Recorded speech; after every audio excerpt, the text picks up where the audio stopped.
like to remind you that food and drink are not permitted in the theater. Also, please note that photography and audio and video recording is prohibited.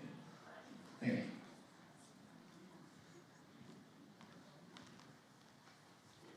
Good evening, everyone. I'm Tom Kalaga of the New York Times. It's my pleasure to welcome you to the latest event in our Times Talks live event series, which pairs New York Times journalists with the brightest and boldest creative minds from the fields of film, theater, music, fashion, literature, politics, art, and social justice.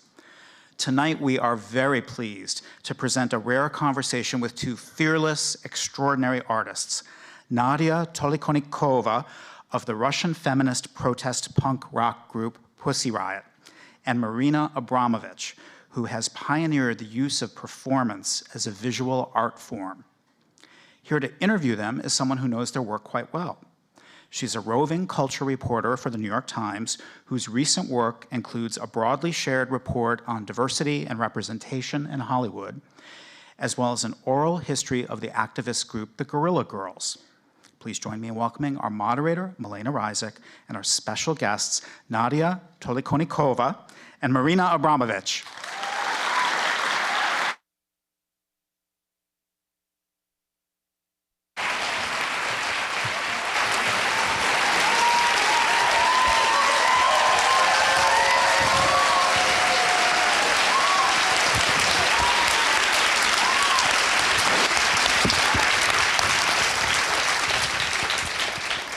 Thank you all for joining us. I am so excited to be here with all of you and with these two incredible, audacious women, artists, performers. I want to, we will have some time for Q&A afterwards, so hold your questions to the end. I want to also note that all of us here are Eastern European, so if things get dark, you can blame our heritage. Marina did promise that she would tell some jokes, though, so we've got that to look forward to. I want to start by talking about, first of all, Nadya, tell us why you are wearing the balaclava. You have been in public before, but tell us why you're dressed this way today. Hi, thank you for coming. You know, that was a really unfortunate event in my life, an arrest, and not because actually I had to spend 2 years in prison, but because my identity was revealed, and it was not something that was conceived from the very beginning, because we created Pussy Riot as an anonymous act, and the most important thing about Pussy Riot is that anybody can be Pussy Riot. Even you, even anybody who is sitting here in the audience. The power of Pussy Riot is that you can put on this mask and go and make your protest, your right against what you're done like in your life, in your world around you.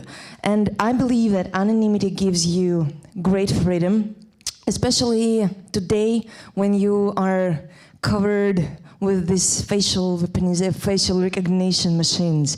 Basically, they're reading your data, they're gathering your data for their own purposes, and God only knows why are they doing it. But as an activist, I have to say that I don't want my government or any other government to know my face, and I would not suggest other activists to show their faces, because, you know, there is I just enjoy anonymity. So unfortunately for me, I lost it when I found myself in court. But most of current members of Pussy Riot, they're still wearing a mask, and that's our political and artistic gesture. And I suggest you to do it with us. Use it as a powerful activist weapon. They're easy to make at home, guys. You could just snip, snip. So I do want to start by talking about both of your relationships to risk and fear. You both have done works that put your lives at risk, certainly your livelihoods, your freedom, and both of you started doing that at a fairly young age. So can you tell me, did you always have that appetite for trouble, even as little girls? Oh, trouble. It's complicated, you know, coming from the part of the world I came, which was ex-Yugoslavia. Now it's 6 countries, but before it was 1 country. The President Tito was the forever there till he died, so it was never any elections. It was always him. And, you know, my mother and father was partisans, there was national heroes, there was all the restrictions at home. Everything was forbidden, and you could not do anything, really. First from home level, then, you know, outside of the country, too. I mean, it was very interesting and strict restrictions. It was very simple. If you want to tell the really bad joke, you go 4 years to prison. If the joke is even worse than bad, you go 6 years to prison. If you want to make spontaneous demonstrations, you have to apply 3 years in advance. I mean, you know, things was very clear. And, you know, coming from this kind of place, I was, I think, born rebellion. I have to rebel everything. I have to rebel my family, I have to rebel my professors of art, I have to rebel the country, just to create my own voice. Nadya, what about you? I think it is natural for every human being to be rebellious, because that's the way how we define who we are, by first of all saying who we are not. And there's something that comes to you at a very young age. And unfortunately, our system of education in most parts teaches kids how not to be rebellious. And I'm doing quite the opposite. I'm trying to learn from kids how to keep dreaming, because I do believe that taking risks and not avoiding risks, not avoiding pain, as Marina does in her art, is crucial, important part of being a human being. Otherwise, we're not human beings, we're cheaters. And I'm learning from my daughter, she's 10 years old, how to dream, because I believe that in this ability to dream will keep us as a humanity on this earth. Because, you know, sometimes we're saying like, oh, there is no alternative, there is no alternative to reality, there is no alternative to capitalism or whatever, to Donald Trump or to Vladimir Putin. But if you're willing to commit, if you're willing to take risk, if you're willing to dream, I believe that there is alternative always. And that's just natural for us. We shouldn't forget about it.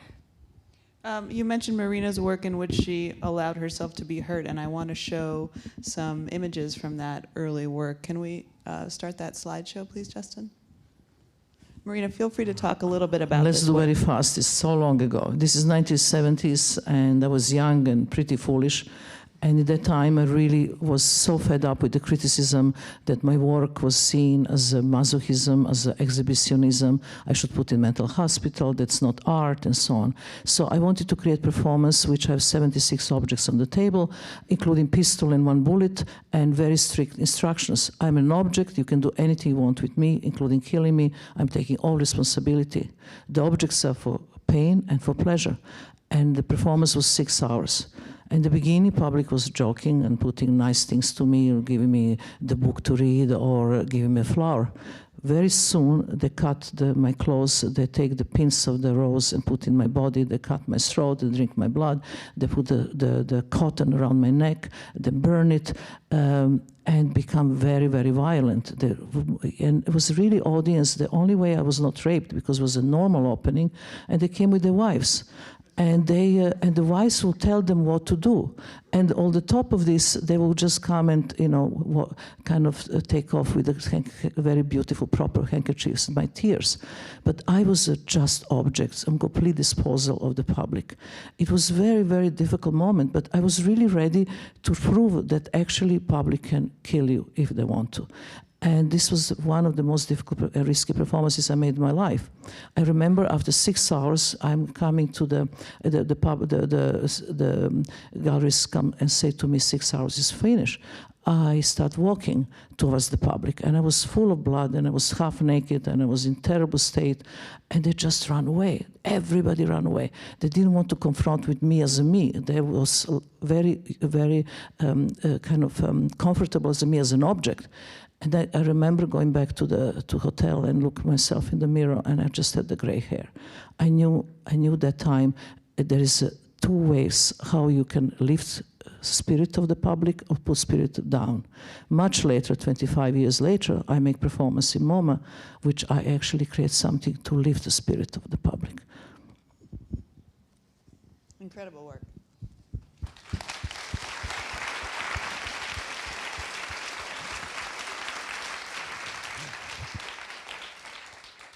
Nadya, were you familiar with that work growing up? You've studied some feminist artists? Am I familiar with Marina's works? Yeah. Without Like Marina's growing up. works, there would not be Russian actionism, there would not be Pussy Riot.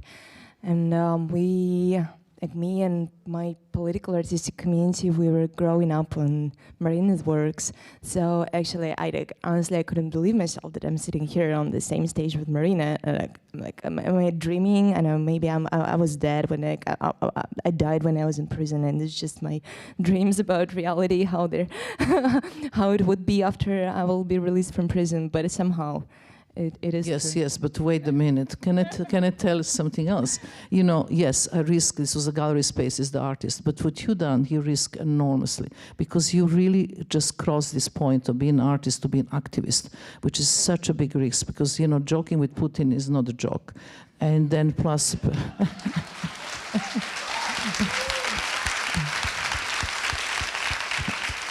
And plus doing it in the church. It's so interesting how communists have different relation to the church. When I was, you know, in my young age, my grandmother was always going to the church, but the communist spies was always there and making the names of people being in the church, because religion was forbidden. Everybody was atheist in communism. And my grandmother was baptizing me, and my parents was be criticized on party meetings, like, what you're doing, you know, it's not loud. And now we have the Putin who goes frequently to church, so becomes some kind of completely worship place, and then you make performance there. So you're attacking the church and the country at the same time. Sorry, baby, this is a big risk. But honestly, we were so naive and stupid in a way. Like, we had no idea, honestly, that we will end up in prison. Like, yes, if you're an activist in Russia, you may think that you may end up in prison, but you don't expect that this or this particular action will bring you to prison. So I think when people say that we are courageous, we're more dumb than courageous. But of course, like, people keep asking me this question, like, if you would know, like, the consequences, will you go? I would go, because it would be really dishonest to say that prison brought me just bad experience, and it's coming back to the importance of pain and to the important, like, this threshold, this, when you're facing a lot of pain, you're saying that at some point when you feel that you will faint from pain, you don't have pain anymore. And luckily, at the very young age, I was 22, I experienced that in prison, but not because I was conscious about these efforts, but that because of consequences brought me to that state when I was sewing police uniforms 8-10 hours every day without day offs, and I would almost cut off my finger, penetrate my finger with the needle of this sewing machine, which is so old, it's older than me. And at some point, I really feel that something bigger comes to me, and so I'm going down the table, and I'm starting to write about these revelations to Zizek, and that's how I wrote these letters to Zizek. So, yep. Coming back to your question, I'm sorry. Yes, we are influenced by tradition of actionism, and I still believe that performance art is one of the greatest forms of art, because it is open about the fact that actually life co-creates or creates the art itself, and so our will here is not that important. We are artists here, is basically a curator of life, and we're just creating this experiences or events or space of possibilities. Well, at this point, having been through everything that you've been through, both of you, do you like to make work that frightens you, now that you know enough to maybe be frightened? You know, you were not frightened, it sounds like, when you went into the church to do punk prayer. Were you frightened when you were at the protests in Moscow recently, or earlier this month? I think it would be real hypocrisy to say that there is a human being who is not afraid of anything. What is courage? Courage is the ability to face, to act in the face of fear. And if you can make you act, then no, I don't want to be scared. But I'm scared sometimes. But I am trying to work on it, because otherwise it will stop you. You'll just get stuck where you are right now and don't want to be stuck. I think it's so important, the concept. And the fear is a part of it, but fear you have to overcome. Because otherwise you will never do anything. Otherwise you will never cross any borders. I will never go to territories you've never been if you're afraid. You know, like when I've done lots of work with cutting my body. But the important was the body was the material, and the razor was a pencil, and the blood was the color, because in those days body art was really working with your own body and seeing the limits of the pain and how much you can push that limits, physical and mental. So if I was afraid right away and I was afraid of pain or blood, I will never do anything. So first you have the concept, and you have to put your entire willpower that this is more important than your own kind of personal kind of fears. Who cares about personal fears? Nothing revolutionary will be ever made if it was not important to overcome these fears. The concept is super important because none of my family or my friends, they believe that actually I took part in those performances that I took part, because they knew me as a super shy, not social kid, basically a nerd who didn't communicate with anybody at school, and to see me doing that kind of radical performances, but it was the whole thing to overcome in order to create a concept and to commit to making this concept to life. I just want to say something. First, I love this kid. This kid is amazing. Second, you know, I think everybody should really read these incredible letters from prison that she exchanged with Slavoljub Žižek, who is hardcore philosopher, really kind of ruthless and not emotional at all. And he became this tender, almost father to them, talking about, you know, but how is the food in prison, or how you feel, what you're doing, you know, you didn't write for, I don't know, 1 month, are you okay? Things kind of that. Really, this is so interesting that the mix of courage and at the same time fragility and just, you know, being vulnerable.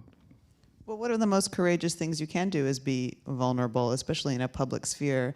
That's something that you experienced, Marina, when you did Artist is Present. Was that part of the intention of doing that work?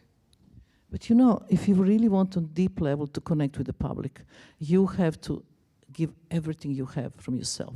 And these days, I always say 100% is just not enough. 120%, it's 20% more that makes all the difference. And you have to be there for them, and you have to be there for completely and totally vulnerable. Because then your vulnerability connect them with your vulnerability, with you know, each other vulnerability. And then really connection happen and energy exchange happen on the very human level, giving love to unconditionally to human being that you never met in your life. It's easy to the friends and parents and lover and your child, but not to the stranger. The idea is about, what about community? We are all the same human beings. We have to be able to love everybody. So, Nadya.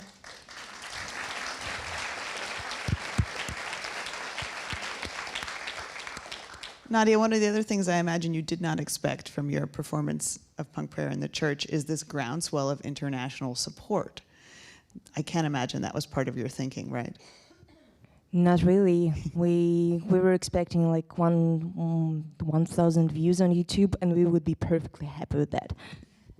So what did that show you about humanity and the capability to respond to an action like that? First of all, it was, and I still think it is a miracle, and that's why, like, for some reason my mother keeps saying that miracles are not real, they will never happen, and that's how I was taught by my mother during my upbringing.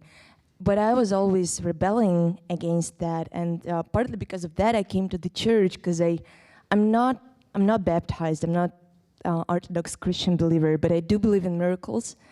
And I do believe in some kind of help that comes from somewhere, and that was it. Because you cannot really understand why it happened, because we do have political prisoners right now. We did have political prisoners before Pussy Riot, but unfortunately they didn't have that much attention as we had. And honestly, I felt almost bad about having so much attention, because I wanted to redistribute it to other people. And part of that effort in 2014, when we came out of prison, we started Mediazona, and it's a media outlet that talks about prisons, about prisoners, about political prisoners, but not just about political prisoners, basically about everybody who's living behind bars, because the people don't have to be treated in this way as they're treated right now in Russian prison. We're talking about tortures in police departments. Anyway, our passion here is to recognize and acknowledge this miracle that happened in our life and try to bring it further to other people who need it right now. I just have to say something. When I met Nadya for the first time, she was coming to this country and, you know, come from Russia. And what do you think the Russian girl, activist, artist, been coming from this prison, what she's doing in this country? So she was asking the governor Como, I think, is a Como, to visit all the prisons upstate here in America, you know, just this area.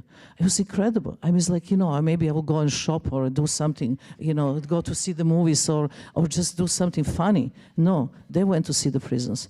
And then there was really interesting what they say. They say that in some prisons, the condition of American prisons are worse than Russia. It was shocking.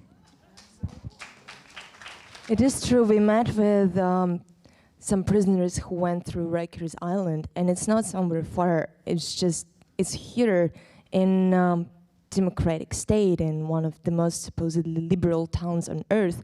But we spoke with those women who went through Rikers Island, and we found out that actually conditions and punishments that are being applied to prisoners in a lot of ways that are so similar to Russian conditions in prisons. That's just striking. And unfortunately, the fact that Donald Trump is president of America makes it even worse, because he definitely doesn't care about prisoners and their rights. That's why it's our duty to make this reform happen, because there are human beings. Yeah, I think the last time we saw each other, you were at a halfway house. We were at a halfway house together in New York. But I want to talk about this idea of how to move forward the attention on you. Marina, that's something that you've also grappled with in your own work that you did in the aftermath of The Artist is Present. The idea that, you know, you would appear at gallery shows, but not always, and that the focus should shift to people interacting with each other rather than with you. Can you talk a little bit about that? You know, after this 716 hours sitting in MoMA, I came out of that chair completely changed and transformed, and I understood that actually this is so important, community. Because, you know, in old days, if there were not this kind of performance have any attention, because people are not ready. But sitting on the chair and looking hundreds and hundreds of people in the front of me, I understood loneliness, I understood incredible much pain, alienation. Technology took every kind of human condition away from us. The kids are sitting in the front of their phones, and instead of talking, they're texting. So these people need to be touched, need to be loved, they need to be seen in a different way. So then I really, for my own work now, I'm not doing any more performances in the way I've been doing before. The public become my work, the community become my work. It's very, very important to me, because I can see that really change can happen through that way. And I always believe that, you know, we always criticize how things are from outside, but basically, if we look ourselves and we can make change first to ourselves, if you change yourself, you can change, just for example, many, many thousands of other people. So this is really important, how we can actually start from us and going forwards to community.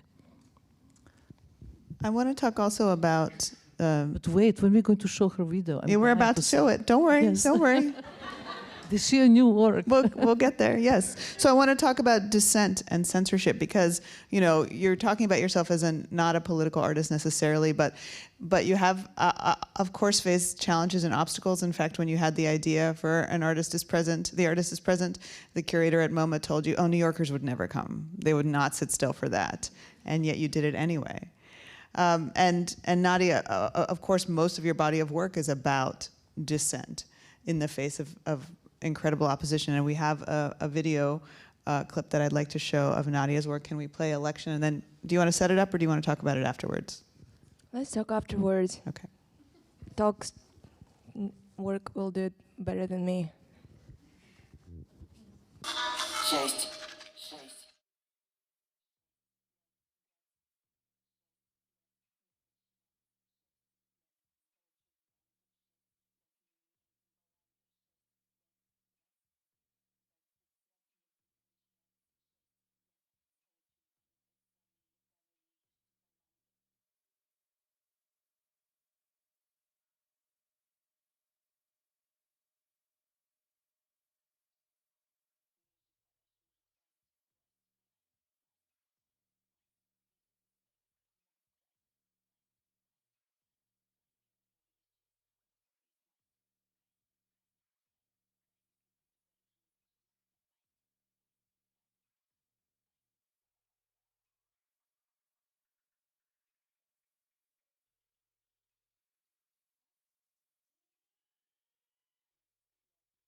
Thank you.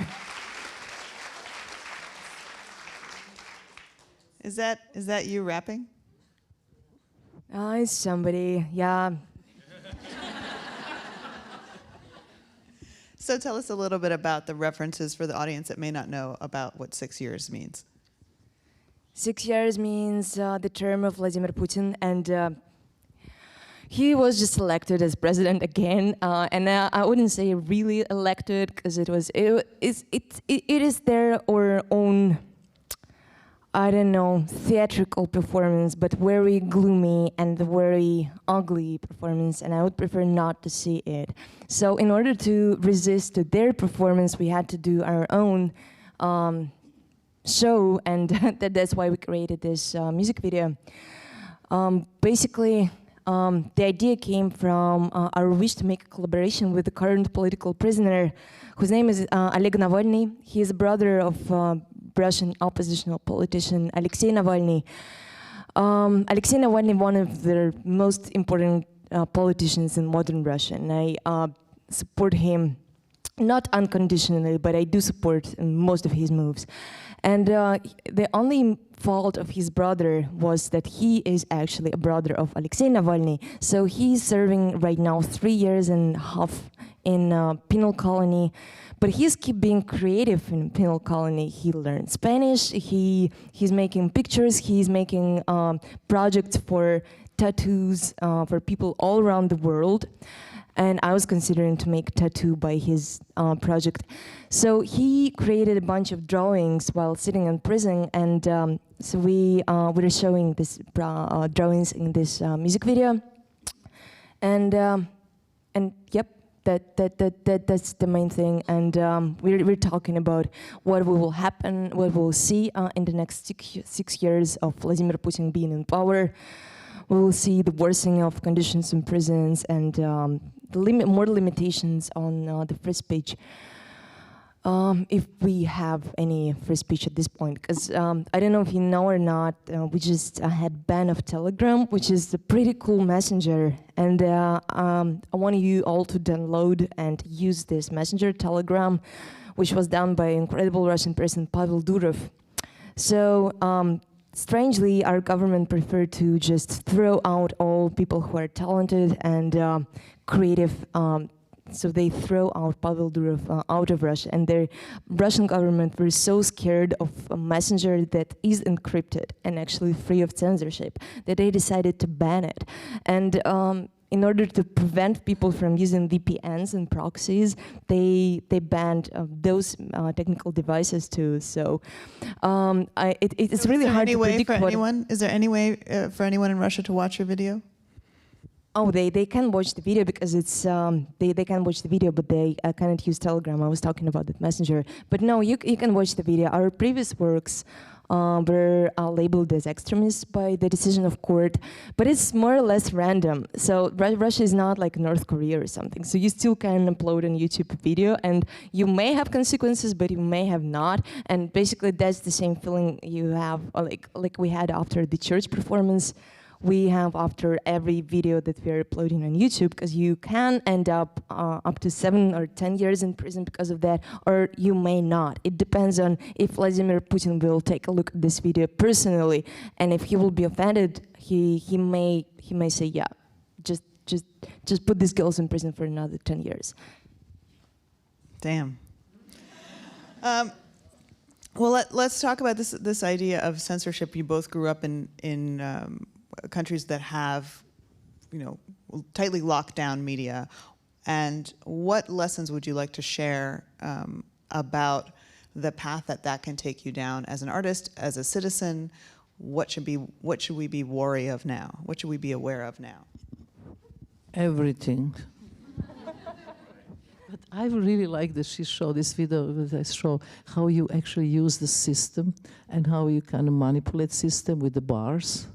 Okay, I think it's very actually important because it's very, it's a really genius way. Can you tell the public a little bit about that and show it, please? I really think it's. Thank you for saying it. This is It makes sense how we can go around the system. This is a remix of Make America Great Again video that we uploaded right before Donald Trump was elected. And honestly, we didn't believe that Donald Trump will be elected, but he was. Anyway, so this video is different. But unfortunately, we didn't want to make this sad prediction, but we made it, so we thought to turn that song, which was more like pop, vibey, like atmosphere song, we turned it into a gloomy, electronic, dark track produced by Pussy Riot's Chaika. And the video is based on barcodes. So we just thought that we are surrounded by barcodes, and basically barcodes is on everything and everybody right now, because supposedly everybody has price right now. And we decided to turn it upside down, and you have political message behind those codes. Justin, do we have that video ready? If you want to play it. Is this a world premiere, this video? Before, but we're not making a huge deal out of our videos, so I wouldn't use these words for it. Okay, low-key, a world premiere.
You can see the whole thing where we have a show on 17th of May in New York, so you can come see us performing it. Let's talk about the power of images. The balaclava has become associated with you and with the idea of protest. Marina, images from your work are one of the ways that people can absorb and collect it, because it is durational performance. How important is it to you to capture all of those moments, or do you prefer that people experience it in person? You know, there are different ways. Sometimes you can't be in many times in many places, because I just have one body. So sometimes I have to send video, I have to create performance with record it as documentation, and also I also create this idea of reperforming. So to really train young artists who reperform historical pieces, so they can be always available when I'm not there one day. And actually, talking about this video we just show, I would like to show that one, it's just 1 minute, the story of the method. And this is another way how I was dealing with the war in ex-Yugoslavia and Balkan War. I went to my country when I was asked to make something, relating to this war, which I was very ashamed of. And I went there to interview my father and my mother and the man who catch rats for 35 years. And he told me the story how to make wolf rat in Balkan. That story became kind of symbol for any war, anywhere, anytime. And then I was just washing bones, and because you never can wash the blood ever, whatever you do, the killing stay killing. So I would like to show that method story. Justin, you heard the lady. Can you play that clip, please? The method.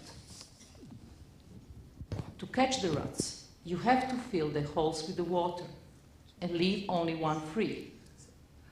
In this way, you can catch 35 to 45 rats.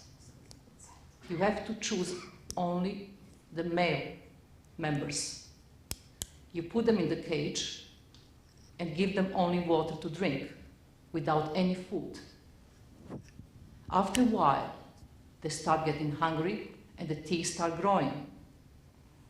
And even genetically, they will not kill the members of the same family because of the fear of death, of suffocation. They are forced to kill the weakest one in the cage, and then another weak one, and another weak one, and another weak one, till the only one, the most stronger, superior rat is left. In this moment, the rat catcher have to observe this rat carefully. He just give him water to drink. And after a while, the teeth start growing, and the timing in this moment is extremely important.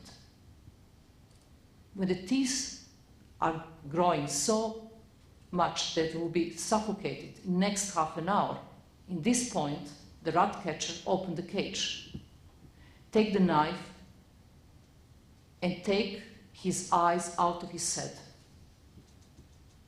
and let him free.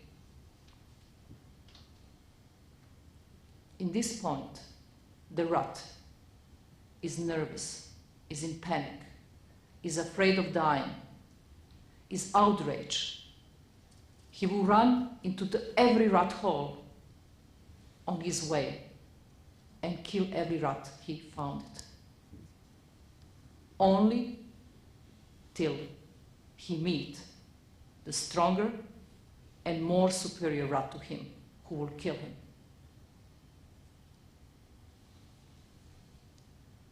This is the way how we make in Balkan the wolf rat.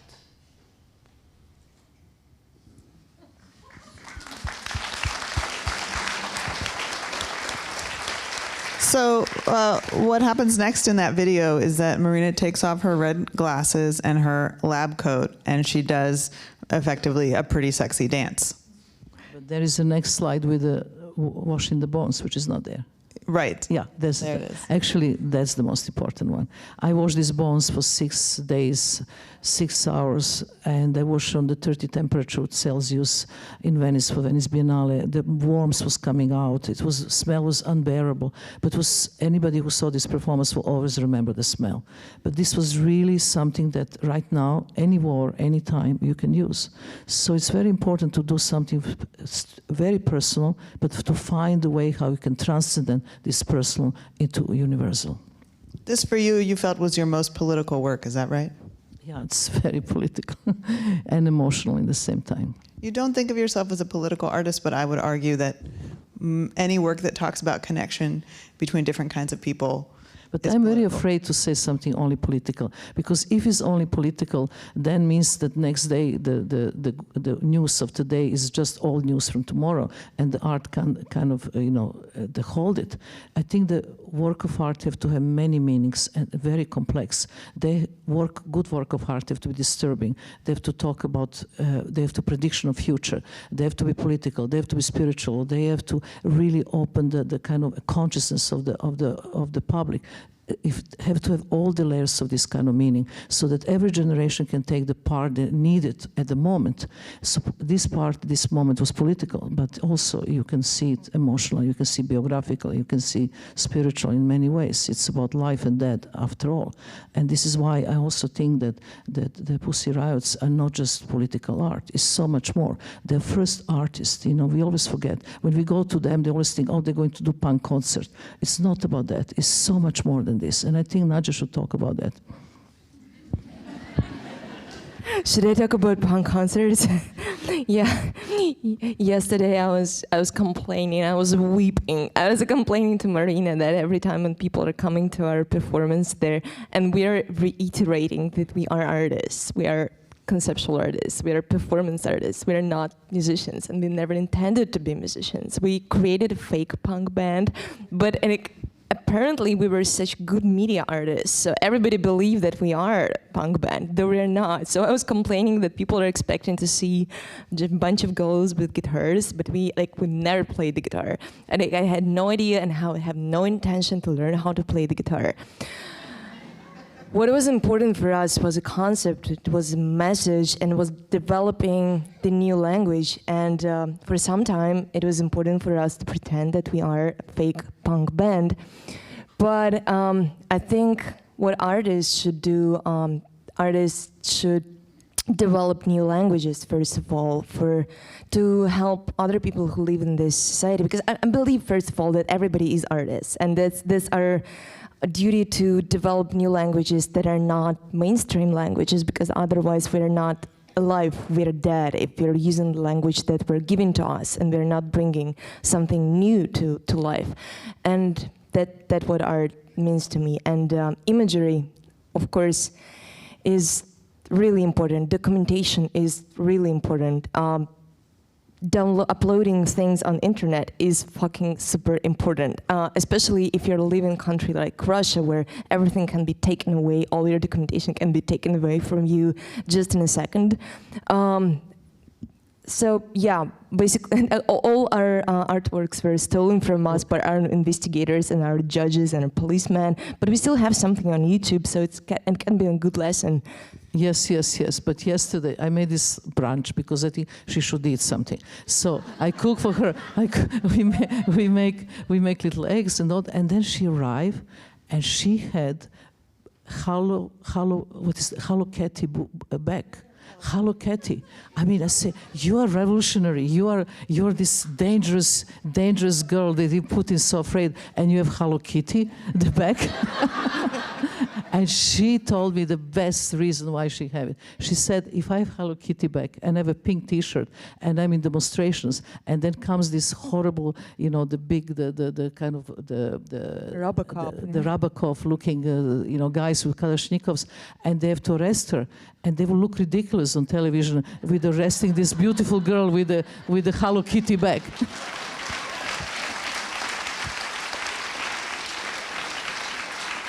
This is a great strategy, and only good artists, conceptual, actually can invent. That's the power of image right there, exactly. Hello Kitty unbreakable. And I'm learning a lot from Marina, from Abramovic method, because that's when, like, the methodology sometimes is more important than art itself, or as important as art itself. Because, you know, when people are not ready to perceive something as an artwork, but they're coming to see a punk concert, a lot of them, they're coming back homes really disappointed, because they were expecting they had expectations, first of all, when they came to see an artwork. And what I'm learning from Marina, that you have to create this stillness and empty space in yourself before you're coming to perceive a work of art. And that's how I'm trying to perceive work of art of other people. So yeah, I am learning from Marina in this instance. And maybe to, first of all, we need to put people in something like, anyway, we have to, I have to learn more from Marina, just to make people listen to Noam Chomsky, for example, 3 hours before they see the show or something like that. No, we definitely have to be Abramovic method, but before this, I have to connect a little bit of symmetry. Come here.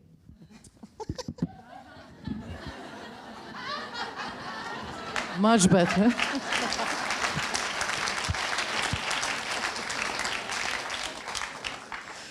So both of you are now... I'm sorry, I really have a problem with asymmetry. You love symmetry. So both of you are now expanding your work, hoping that other people take it up. Marina, you have the institute that you are planning and building around the world, the Abramovic method, and Nadya, you have several books out. Tell me about the effort to share your work with the public and kind of hope that it continues on past what you've done.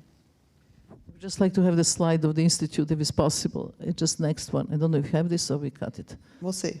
We don't. Anyway, so institute was first related to the actual building, and we understand that the Marina Abramovic Institute actually doesn't need any building, because we are virtual and we are actually time-based art. So our policy now is You don't come to us, we come to you. So we've been about 23 countries. We had hundreds and hundreds of people everywhere participating. We are training young artists to do long durational performance work of their own. We are also doing re-performances of the political, with the pieces, historical pieces from different artists, different work, and also teaching the public with this method that I'm inventing, how actually they can see the work of art in different way, because performers have to have a different attitude. You know, if you come with performance that is nothing at all happening, people are standing or doing something and just a light across the room, how you deal with this? How you deal with something is 10 hours? How you deal with your breathing? How you deal with your thinking? What you're actually looking at? All idea is to have to bring public into present time. To do this, we are creating situations that you have to take your watch, your telephone, and your mobile, and your computer away, put in locker, and go prepare in this kind of way into the silence.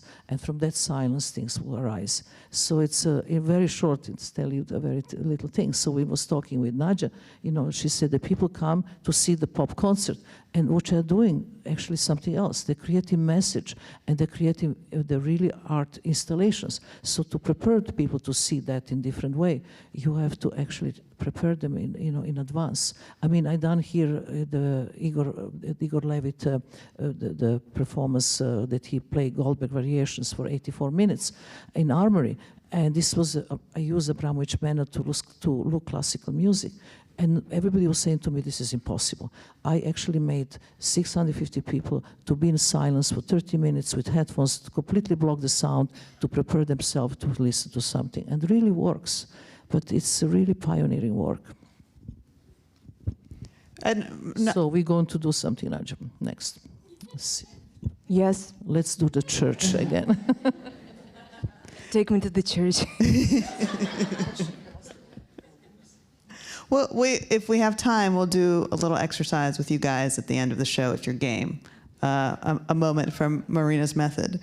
Well, let's end before we get to the audience Q&A. We'll just say, Nadya, one of the last times we spoke, you said to me that, you know, politicians don't want to listen to people, but that you expected that sooner or later the voice of the people will become so loud that you can't ignore it. Do you think we're there? Getting there? You never can get there finally, but that's the beauty of human life, I think. You have to fight for freedom in order to get it, and it's this everyday struggle.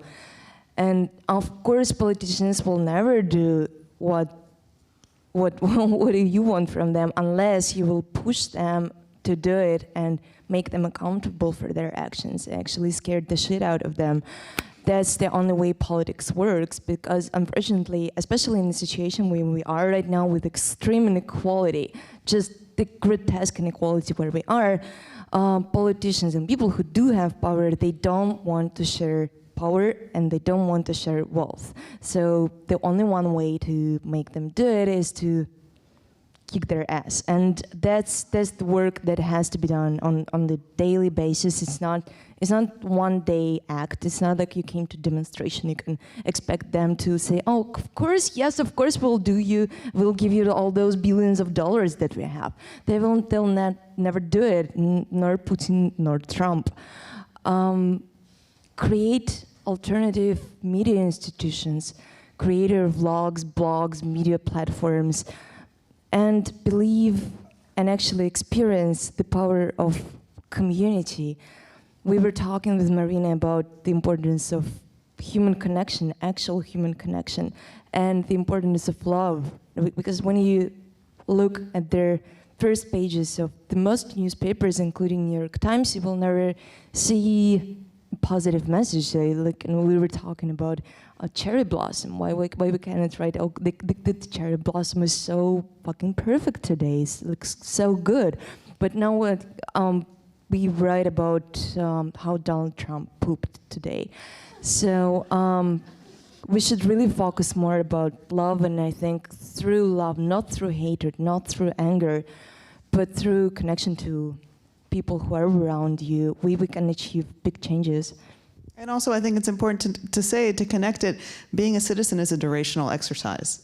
It is something that you do on a daily basis, as you said, for hours throughout your life. It's not something that ends, no matter how much we might. And you cannot complain about it. Actually, you can make it really interesting. It's just like an ongoing game, ongoing struggle. But yeah, you cannot win, you cannot lose, but you have to work on it. And I believe that because we are living in a consumerist society, we started to believe at some point that there is a button that we can push and everything will be on the place, everything will be good. But you have to find new ways every day, because people who are on the opposite political spectrum, people who you're fighting for, they're trying to find their ways as well, and they have the whole machine, which we called wealth defense machine.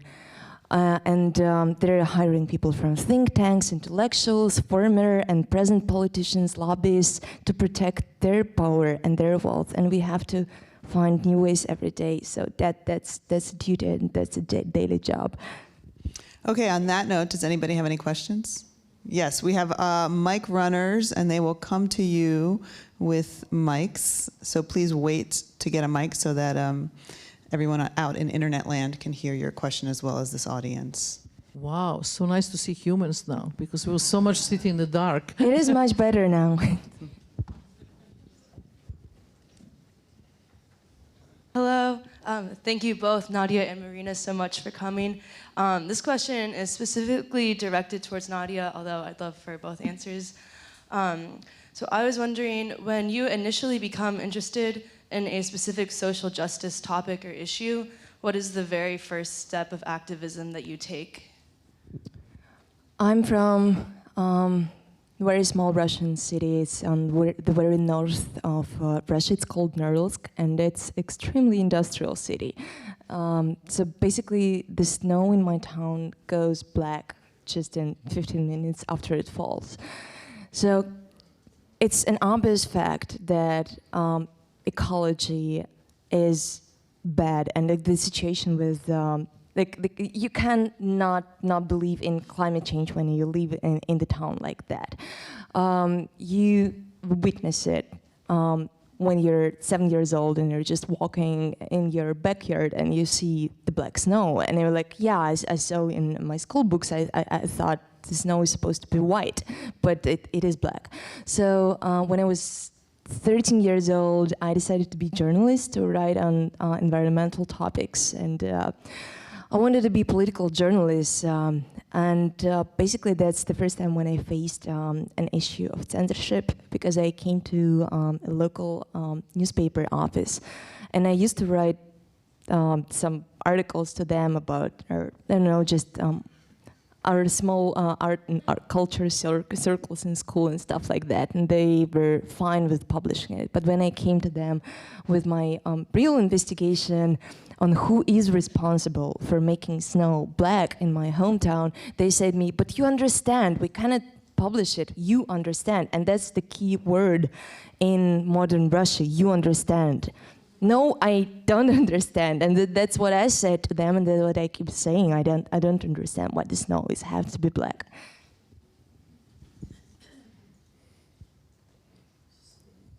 Oh, I have the mic. I have a question, and this is one that I've had for a while for Marina, but now that I'm learning more about Nadya and your work, so one of the main parts of art is to feel your humanity.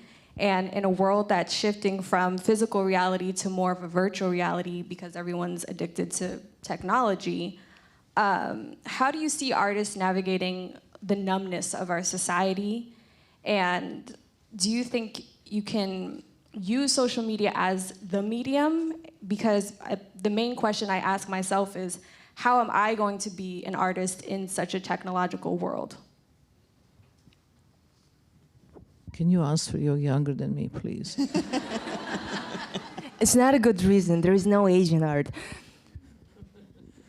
I don't have a universal answer for that, but our answer is yes, we do use technology, but I think we we need to develop a sense of the kind of hygiene, technological, digital hygiene, because yes, we can overuse our devices, and I find myself in doing it all the time. So I'm just questioning myself every time when I'm having an iPhone in my hand. Like, why exactly am I having iPhone right now in my hand? Because I want to communicate something, or because I want to see how many likes I got under my photo? And when I have the second answer, I'm deeply ashamed, and I'm trying not to do it anymore. But then I'm doing it again, because the whole our culture is based on immediate gratification, that you post something and you get immediate reaction. But that's why we have to create concepts, create long-term goals for us, and make long-term commitments.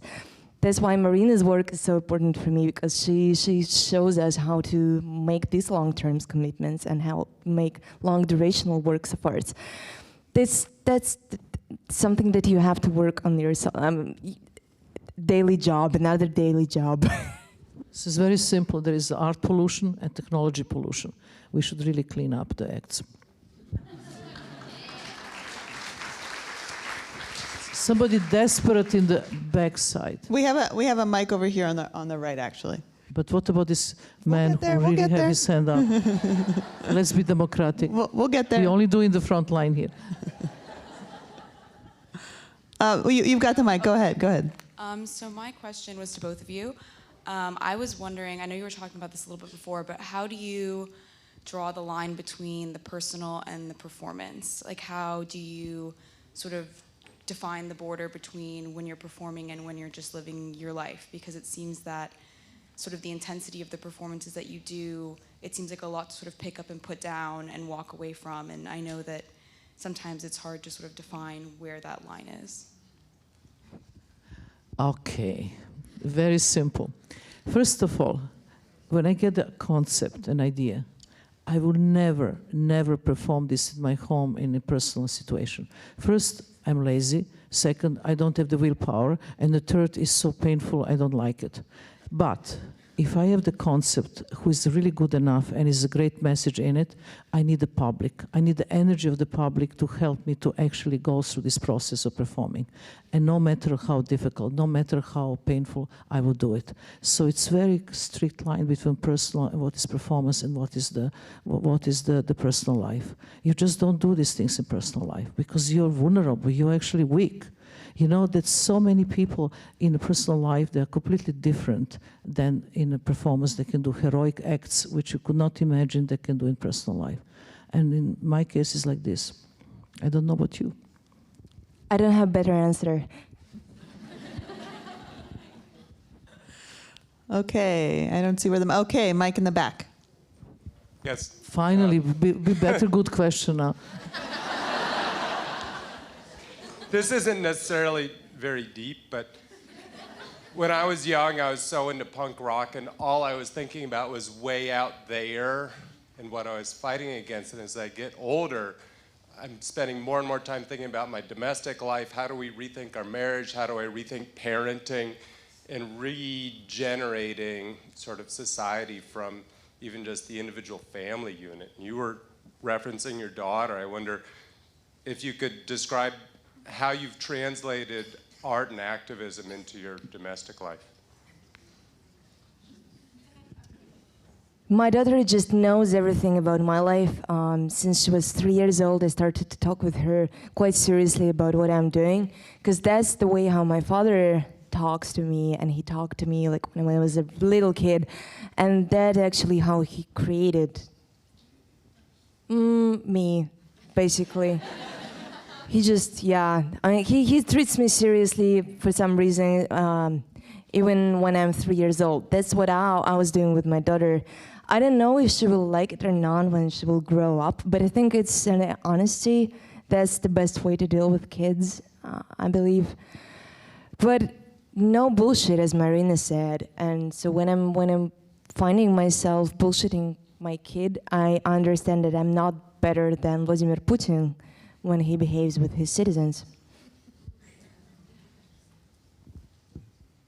This is a really light question, but seeing you two interact on stage, I was just wondering if you were planning on making any work together, and if you weren't, get on it. She never asked me. No, we're just joking. I really would like to create a Abramovic method for her work that be seen in different way. And we've been talking about, actually, but we didn't come to any yet conclusion. I hope so that we will. Yeah. So we promise, near future.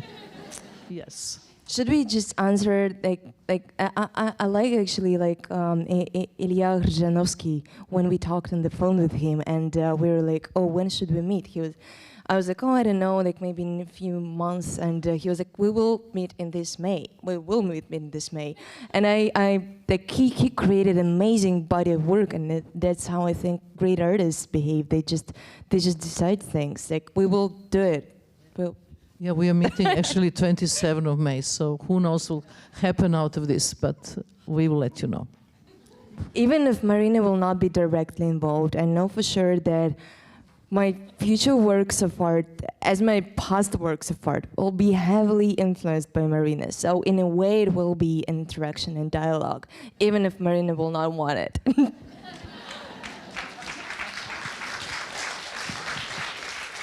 Okay, so now can we ask us some really provocative questions? Oh boy, that's some pressure. Nadya, Marina, Fausto ste došli večeras. My question is, in college, I had the opportunity to watch the film by Dusan Makovejev, WR, The Mysteries of the Organism. Great film. And in it, he makes a great point from the teachings of Wilhelm Reich and Sigmund Freud that basically anybody who is deep in politics is really sexually repressed and fucked up. And so my question is, can you disrupt the system from within becoming politically involved with, which the politicians encourage young people to do? Or is it really have to be external? Do we really have to flip it upside down entirely? We are living within the political system, if we want it or not. So this question, like, it has been often asked, but it doesn't really make sense to me because we kind of jump from the political system where we are right now. So yes, sure, we have to work with methods that we have in our hands right now. The difference is like how radical will be your methods, but it's totally up to you. And you know, I hear from lots of activists things like, oh, we don't want to take part in electoral politics. Like, if I would be ready to take part in electoral politics, I would be right there. I have so much respect for those people who are running for offices, who are actually advocating for certain things, who are making progressive parties and making progressive movements. I decided to be an artist. That's why I'm not running, but I am fully supporting all my friends who are doing this kind of work. Because, yes, as I said, we kind of jump from the system where we are right now. So we have to overcome, we have to occupy it. Yes, occupy it. So for me, the answer will be a little different, because it's very important to know who you are as a person. So I always think that I could not do anything else but be an artist, and I've been this since I was 14 with my first exhibition of painting. And I never questioned this. I never doubted that I can be anything else. It was just that as my function. So it was really important that when you're an artist, you act from that point of view, and your actions can be political, can be whatever, spiritual, but still is seen from the art point of view. You know, if you're a baker, then you make the best possible bread. You change something with that bread, or you're a gardener, or you're a politician. But you really have to act from what you can do the best. And if you're changing and becoming a politician, you'll be just a bad politician. I could never be a good politician because I don't know anything about that. But as an artist, I think I can bring some kind of awareness and change. Joseph Beuys, the German artist, was a very good example. He was a really great artist, and he became a member of Green Party in Germany. And the moment he started doing politics, everything fell apart. He could not do something which he didn't know really well to do. So I think it's really important that you function in your own field as best as you can.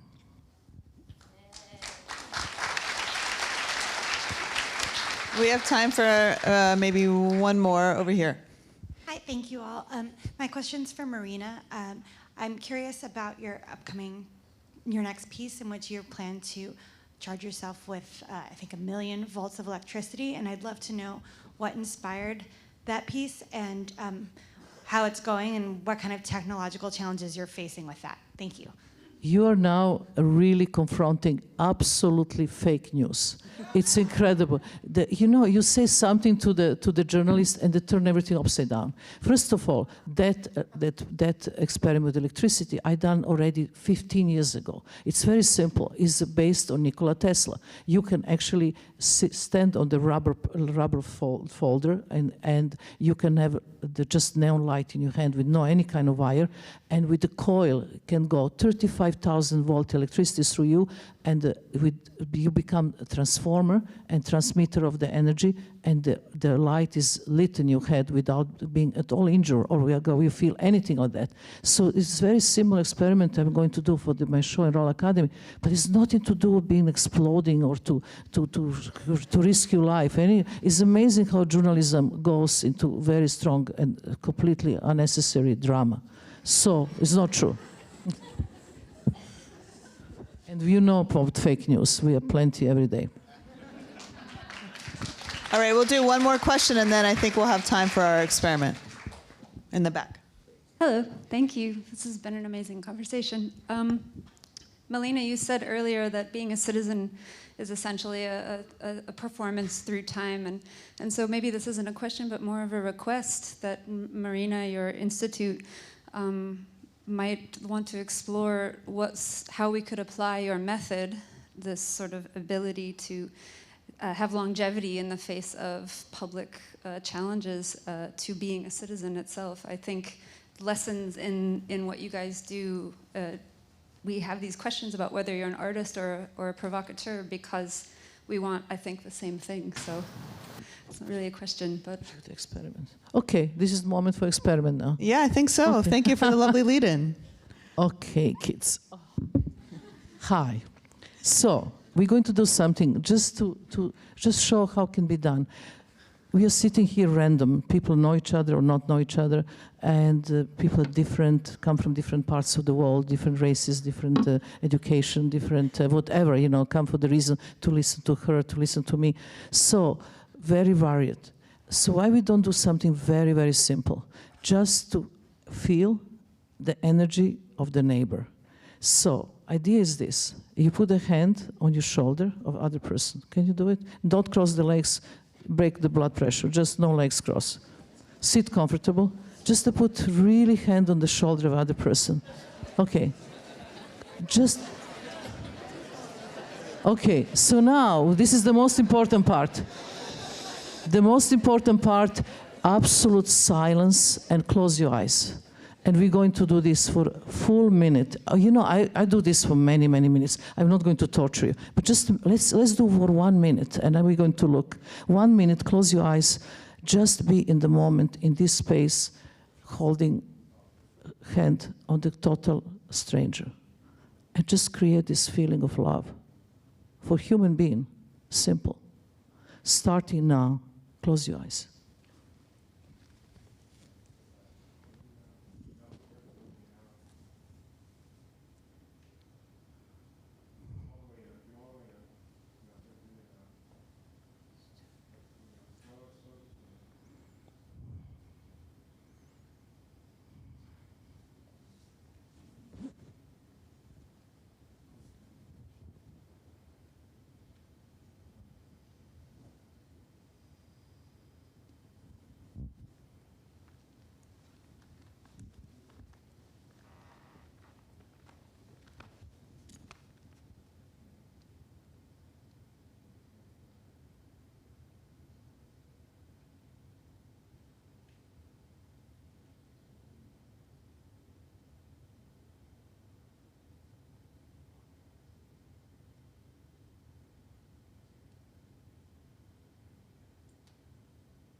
Thank you. Thank you, everybody.